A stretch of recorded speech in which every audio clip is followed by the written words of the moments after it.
série d'amendements soumis à discussion commune. Monsieur Mariani, le 366. Oui, monsieur le ministre. Maintenant, on va parler des bourses. Je suis désolé, je me permets de rappeler quand même le bilan du mandat précédent, parce que moi je veux bien qu'on explique que les crédits étaient en diminution partout. En ce qui concerne les Français de l'étranger, en ce qui concerne la présence pour nos expatriés, c'était absolument pas le cas. Puisque je rappelle les bourses quand même. En 2008, 67 millions pour l'aide à la scolarité, qui à l'époque était uniquement des bourses. En 2012, 125 millions. C'est-à-dire que l'aide à la scolarité avait doublé. C'est vrai qu'il y avait la prise en charge seconde, première, terminale, mais les bourses aussi, vous le savez très bien, avaient augmenté puisqu'elles étaient passées, si on prend que les bourses seules, de 67 à 95. Donc vous savez très bien que c'est faux de dire que les bourses ont baissé. Je ne vais pas revenir sur les crédits de l'AFE, on l'a défendu. La réalité, monsieur le ministre, pourquoi on se bat ? Parce que je pense que comme beaucoup de mes collègues de gauche ou de droite, on rencontre aujourd'hui des gens qui nous disent quoi ? J'ai 3 gosses. Le lycée dans telle ville ou telle ville, il est à 10 000 ou 12 000 euros. Ma bourse, elle passe de 100%, je parle pour les élèves, pour les familles les plus pauvres, à 80%. Ça veut dire en clair que j'ai à ma charge par enfant 2 000 à 2 500 euros. Et quand j'ai 3 enfants, ça me fait 7 500 euros. Vous savez, parce que vous connaissez bien le sujet, que les Français de l'étranger sont à l'heure actuelle en grande partie en train de se paupériser pour certains d'entre eux dans certains pays. Concrètement, ça veut dire quoi ? Ça veut dire que du jour au lendemain, on a 7 500 euros à payer pour ces 3 gosses à l'école, et vous avez des parents qui, les larmes aux yeux, viennent vous voir en vous disant « lequel j'enlève de l'école française ?» Lequel j'enlève de l'école française ? Et cette école, vous le savez, c'est très souvent le seul lien avec la France pour certaines familles expatriées. Donc on ne vous demande pas d'augmenter, on vous demande simplement de maintenir le niveau. Vous savez comme moi la proposition qu'avait fait M. Hollande à Londres, il avait dit « je supprimerai la prise en charge seconde, première, terminale, mais je la mettrai intégralement dans les bourses ». À la limite, pourquoi pas ? Non, c'est ce qui a été fait, vous rigolez. Ce qui a été fait, M. Cordery, attendez, vous êtes de bonne foi, alors je vous rappelle, puisque je dois considérer que vous êtes amnésique dans ce cas-là, les chiffres. 125 millions d'aides à la scolarité en 2012, 110 millions en 2013, ça n'a pas été fait, 118 millions en 2014, ça n'a pas été fait, et enfin 125 millions cette année, ça a été fait. Mais hop, vous rebaissez, c'est-à-dire qu'en réalité, vous avez mis 3 ans à retrouver le niveau de 2012 et vous rebaissez. Et pendant ce temps-là, le nombre d'élèves a augmenté, vous le savez, de 30 000. Conclusion, monsieur le ministre, en réalité, c'est très simple.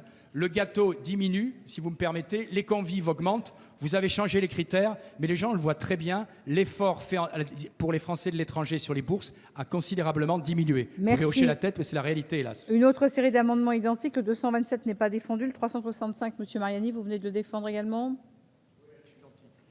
Ok.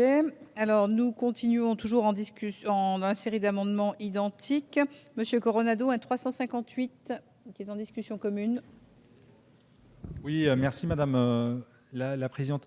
En fait, le débat est totalement lié. On l'a dit en commission élargie et je le rappelle ici. En fait, la baisse du budget de l'agence, contrairement à ce qui a été pris comme engagement, et je voudrais qu'on m'explique comment on peut prendre un engagement qui lie des partenaires privés qui ont décidé d'être conventionnés avec la France, mais sur lequel nous n'avons pas totalement la main, c'est-à-dire de prétendre que la baisse du budget de l'agence n'aurait pas de conséquences sur les frais d'écolage. Et d'ailleurs, j'ai entendu un chiffre qui m'a paru totalement hallucinant, une augmentation de 1%, alors qu'on sait, tous les chiffres le démontrent, qu'il y a une augmentation moyenne de 6 à 7% des frais d'écolage depuis 2 ans déjà. En fait. Donc, je crois en effet que diminuer le budget de l'agence et en même temps diminuer l'enveloppe globale des bourses est un mauvais coup porté à l'enseignement du français à l'étranger. Je l'ai rappelé dans mon introduction, dans mon intervention en discussion générale, la réforme du barème déjà permettait en fait à l'État d'avoir une politique moins généreuse en effet, puisque nous avons une enveloppe, en tout cas jusqu'à l'année dernière, qui était constante, avec une augmentation du nombre d'élèves français dans les établissements à l'étranger de l'ordre de 13 à 14%. Et sans reprendre l'expression très illustratif de mon collègue Mariani, le gâteau est toujours le même, mais le nombre de convives augmente. Vous voyez bien les effets néfastes que cette double diminution peut avoir, c'est-à-dire qu'in fine, un peu pour reprendre les mots de notre collègue rapporteur, nous nous laissons finalement, nous nous jetons dans les mains du privé.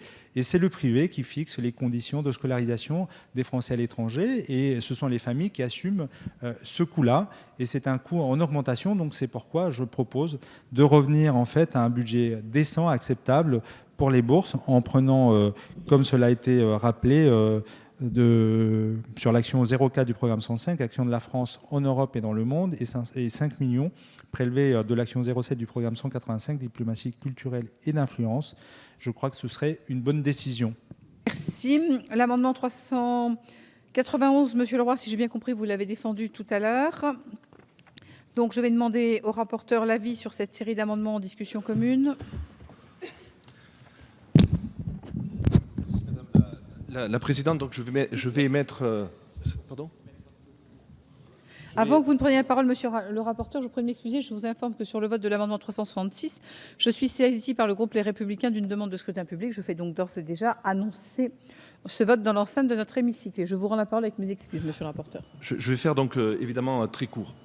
D'une part, nous avions inscrit l'année dernière, mon rapport est là pour en témoigner, une somme de 125 millions d'euros. Au terme de l'examen des demandes qui ont été formulées évidemment par les familles, on s'est rendu compte, à l'évidence en tout cas, que le montant des demandes était inférieur au crédit que nous avions inscrit. Et nous sommes aujourd'hui précisément dans le même cas. C'est-à-dire que est-ce qu'il est de bonne gestion que d'inscrire des montants financiers au profit des bénéficiaires des bourses alors même que les besoins sont constatés inférieurs aux demandes. D'ailleurs, je voudrais pour cela vous donner quelques éléments qui sont consignés dans mon rapport. Est-ce que, depuis la réforme des bourses voulue par le président de la République, le nombre de boursiers a augmenté? Oui. Est-ce que, alors peut-être dans certaines circonscriptions, possible. Est-ce qu'il a augmenté? Oui. Est-ce que le montant des bourses a augmenté? Je vous donne un chiffre.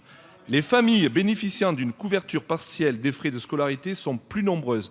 21% des familles bénéficient d'une quotité comprise entre 70 et 90%, alors qu'elle n'était l'année passée que de 14%. Donc on voit qu'il y a d'année en année un nombre supérieur de familles qui bénéficient de bourses qui sont elles-mêmes supérieures aux années précédentes. Donc j'ai les chiffres à votre disposition, c'est inscrit évidemment dans mon rapport. Et donc voilà, je considère qu'il ne sert à rien de mettre des crédits au budget de notre ministère dès lors que les crédits ne sont pas utilisés, qu'ils ne sont pas utilisés. Donc, avis négatif. Monsieur le ministre. Seul monsieur le ministre a la parole. Merci. Ce que vous dites n'est pas au procès-verbal, là. Merci, Madame la Présidente. Sur les bourses, qui est un sujet très sérieux, et je sais que la représentation nationale regarde cela de très près. J'ai eu l'occasion avec de très nombreux parlementaires d'échanger sur ce sujet et vraiment d'approfondir le dossier. Ce qui compte, c'est les sommes dont nous avons besoin. Et les sommes dont nous avons besoin sont prévues dans ce budget.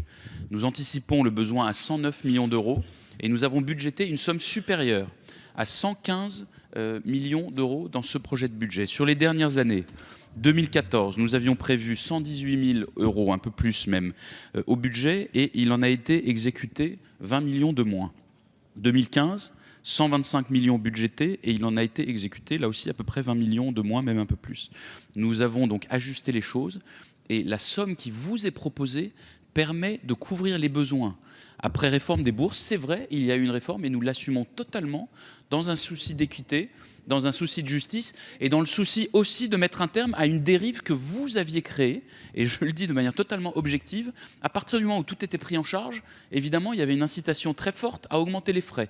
Et à partir de là, vous rentrez dans une spirale qui est infernale pour les finances publiques, avec des hausses permanentes des frais de scolarité qui se traduisent par des hausses permanentes des budgets qui sont correspondants, et donc effectivement à la fin par une hausse du budget des bourses, mais fondée en sorte sur une espèce de, encore une fois, de spirale qui n'est pas satisfaisante et qui se fait au final sur le dos des contribuables nationaux. Mais je veux prendre ici devant vous l'engagement que j'ai déjà pris et que le gouvernement tient, et auquel le gouvernement tient. Aucun jeune Français ne restera en dehors du système scolaire à l'étranger pour des raisons d'argent. Et rien ne permet aujourd'hui de dire que ce serait le cas.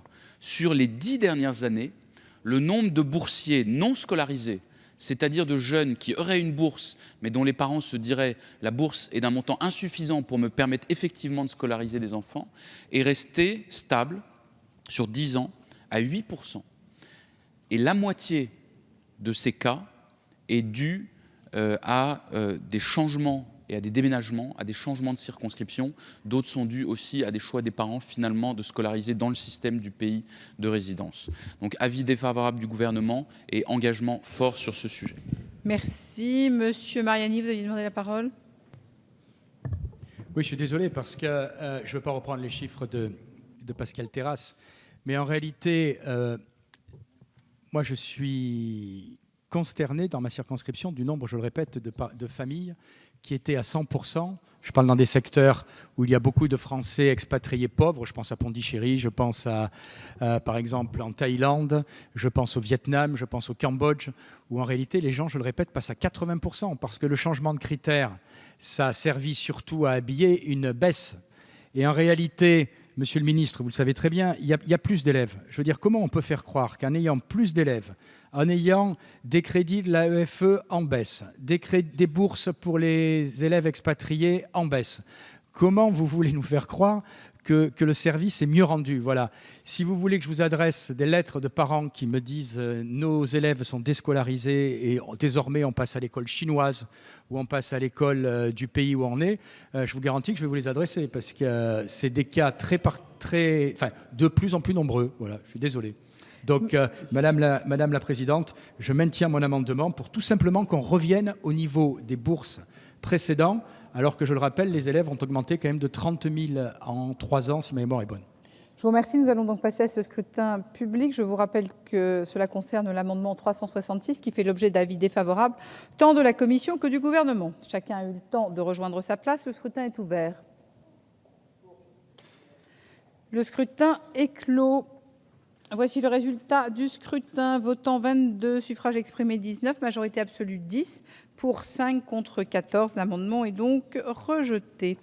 Je mets aux voix donc à main levée maintenant les autres amendements. Le 365 qui est pour, qui est contre, il n'est pas adopté.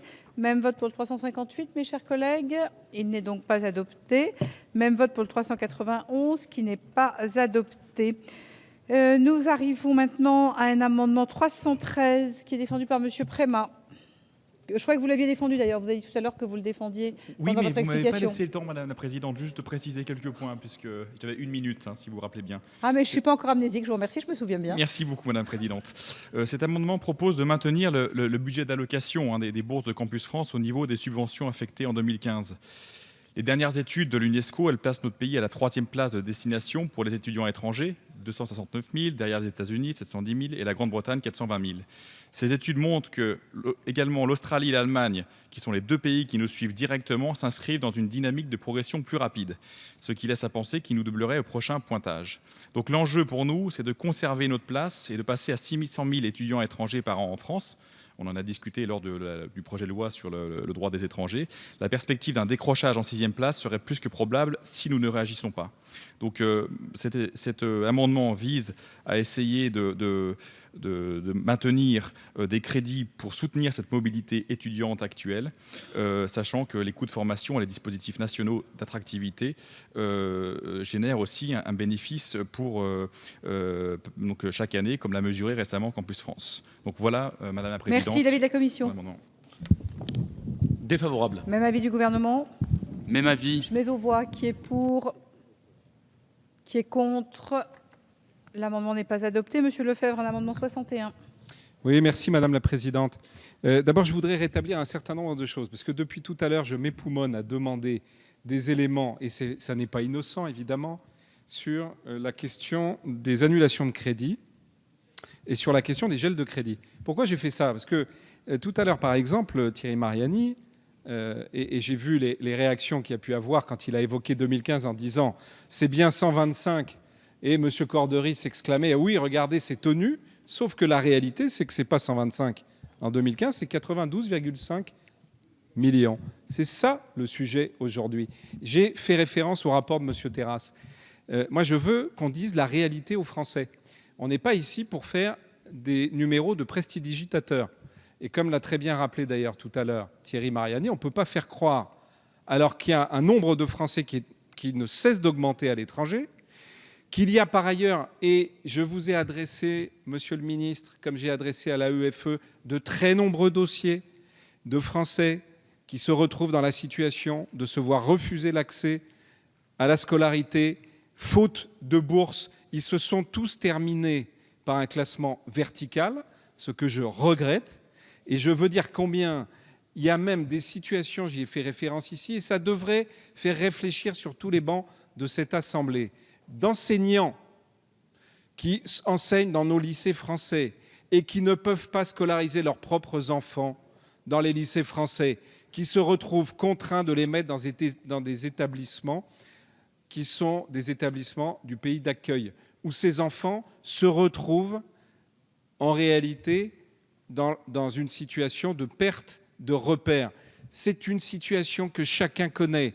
Soit on se dit la vérité, Monsieur le Ministre, soit on se dit la vérité, Monsieur le rapporteur, soit on se raconte de belles histoires, et moi je veux qu'on se dise la vérité. Et pour se dire, une fois qu'on s'est dit la vérité, qu'on essaye de voir les uns et les autres comment on répond à la difficulté. Ça ne sert à rien de se renvoyer la question de la PEC. De toute façon, cette question a été tranchée par les Français. Il y a eu une élection présidentielle.